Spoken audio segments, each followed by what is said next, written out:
Hi everyone, welcome to another video. In today's video I'm going to be showing you how to use the electric seat buttons on a 2015 Subaru Outback, guys. Okay, or similar year model, but this is the one with electric seats, obviously. So over here, guys, right down here are your seat buttons. Okay, so this one here, when you push it down, it'll make this go down. Okay, let's just go out a bit. Okay, so when you push this up,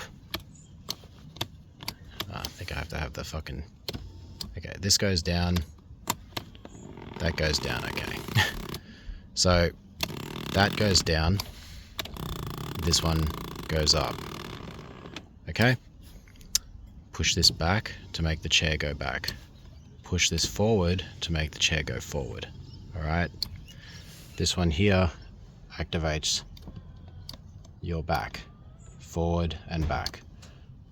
Back, forward, okay? And then we have another cool little button here. It's like a little airbag for your lumbar support, okay?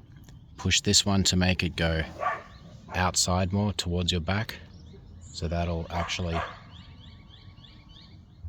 expand the cushion to make it more rounded, and you'll feel it push into your back more. And then this is to release the air. And you can hear there's a little airbag inside of it. And yeah, that is how you operate your electric seats in a 2015 Subaru Outback. Okay, thank you for watching, and I'll see you in another video. All right, peace out.